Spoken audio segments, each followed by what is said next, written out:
യുഎഇയിൽ ഇന്ത്യക്കാർക്ക് പുതിയ തൊഴിൽ വിസ നൽകുന്നത് നിർത്തിവെച്ചു എന്ന വിധം സോഷ്യൽ മീഡിയയിൽ നടക്കുന്ന പ്രചാരണത്തിന്റെ വാസ്തവം എന്താണ്?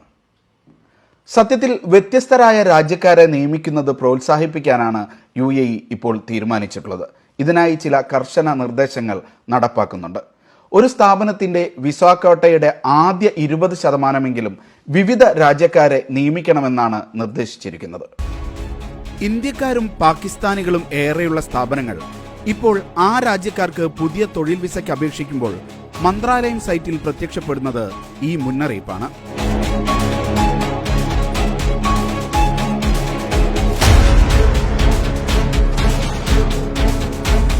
നിയമനങ്ങളിൽ ജനസംഖ്യാപരമായ വ്യത്യസ്തത പാലിക്കണമെന്ന്, സ്ഥാപനങ്ങളുടെ നിലവിലെ വിസ ക്വാട്ടയുടെ ആദ്യ 20% വ്യത്യസ്ത രാജ്യങ്ങളിൽ നിന്നുള്ള ജീവനക്കാരായിരിക്കണമെന്നാണ് വിസ സേവന ദാതാക്കൾക്ക് ലഭിച്ച അറിയിപ്പിൽ പറയുന്നത്. വ്യത്യസ്ത നാഷണാലിറ്റി ആളുകളെ ജോലികളിൽ ഉൾപ്പെടുത്തുക എന്നുള്ളതാണ് ഇതുകൊണ്ട് ഉദ്ദേശിക്കുന്നത്. ഇതിൻ്റെ വിശദമായ വിവരങ്ങൾ ലഭ്യമായിട്ടില്ല. അപ്പോൾ ഈ ഓഫർ ലെറ്റർ ടൈപ്പ് ചെയ്യുന്ന സമയത്ത് please demographic diversity while hiring employee എന്നുള്ള മെസ്സേജാണ് ഇരിക്കുന്നത്. ഇത് പ്രകാരം നമ്മുടെ ഫസ്റ്റ് അവൈലബിൾ ക്വാട്ടയുടെ 20% വ്യത്യസ്ത നാഷണാലിറ്റിക്കാരായിരിക്കാം. നമ്മളിപ്പോൾ അപ്ലൈ ചെയ്തിട്ട് പാസ്സായിട്ടില്ലെങ്കിൽ നാഷണാലിറ്റി ചേഞ്ച് ചെയ്തുകൊണ്ട് അപ്ലൈ ചെയ്യാനാണ് നിലവിലുള്ള ഇൻസ്ട്രക്ഷൻസ്. യുഎഇയിലെ തൊഴിലിടങ്ങളിൽ വ്യത്യസ്ത രാജ്യക്കാരായ ജീവനക്കാർക്ക് അവസരം ഉറപ്പാക്കാനാണ് നിർദ്ദേശമെങ്കിലും നിലവിൽ ഏറ്റവും കൂടുതൽ ജീവനക്കാരുള്ള ഇന്ത്യ, പാകിസ്ഥാൻ, ഈജിപ്ത് എന്നിവിടങ്ങളിൽ നിന്നുള്ള പുതിയ ജീവനക്കാർക്ക് അവസരം ലഭിക്കുന്നതിന് ഇത് വെല്ലുവിളിയാകുമെന്നാണ് ആശങ്ക. അതേസമയം ഇന്ത്യക്കാർക്ക് വിസ വിലക്ക് ഏർപ്പെടുത്തിയെന്ന വിധം സോഷ്യൽ മീഡിയയിൽ നടക്കുന്ന പ്രചാരണങ്ങൾക്ക് അടിസ്ഥാനമില്ലെന്ന് ഈ രംഗത്തുള്ളവർ പറയുന്നു. നിയമന സാധ്യത കുറയാനോ വൈകാനോ സാധ്യതയുള്ളതിനാൽ പുതിയ ജോലിക്കും ജോലി മാറ്റത്തിനും ശ്രമിക്കുന്നവർ ഇക്കാര്യം കണക്കിലെടുക്കേണ്ടതുണ്ടെന്ന് വിസ സേവന രംഗത്തുള്ളവർ ചൂണ്ടിക്കാട്ടി.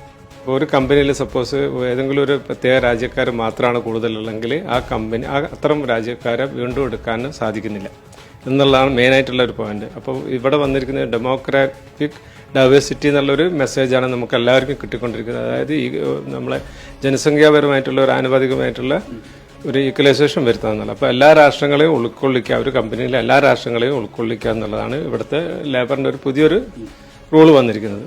അപ്പോൾ പുതിയൊരു കമ്പനി തുടങ്ങുകയാണെങ്കിൽ പോലും അവിടെ പറയുന്നത് അതാണ്, നിങ്ങൾ മിക്സ് ചെയ്തിട്ട് മറ്റുള്ള എല്ലാ രാജ്യങ്ങളെയും ഏതെങ്കിലും ഒരു പർട്ടിക്കുലർ രാജ്യങ്ങളെ മാത്രം ഫോക്കസ് ചെയ്യാതെ എല്ലാ രാജ്യങ്ങളെയും മിക്സ് ചെയ്തുകൊണ്ട് എടുക്കണം. അല്ലാതെ ഏതെങ്കിലും ഒരു രാജ്യത്തിന് വിസ നിർത്തിവെച്ചെന്നോ അങ്ങനെയുള്ള ഒരു പ്രചരണം ഇവിടെ നടന്നുകൊണ്ടിരിക്കുന്നുണ്ട്.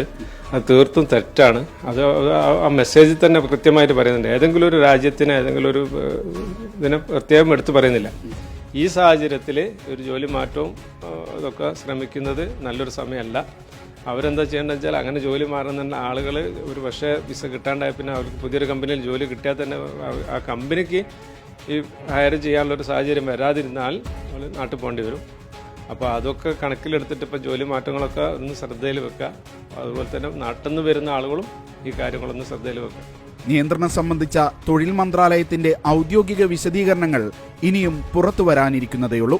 അടുത്ത ദിവസങ്ങളിൽ ഇത് സംബന്ധിച്ച വിവരങ്ങൾ ലഭ്യമായേക്കും. പുതിയ ജോലിക്കായി ശ്രമിക്കുന്നവരും ജോലി മാറ്റത്തിന് ശ്രമിക്കുന്നവരും ഈ അവസരത്തിൽ ജാഗ്രത പാലിക്കേണ്ടതുണ്ട്. യാസിർ അറഫാത്തിനൊപ്പം ഷിനോൽ ഷംസുദ്ദീൻ, മീഡിയ 1, ദുബായ്.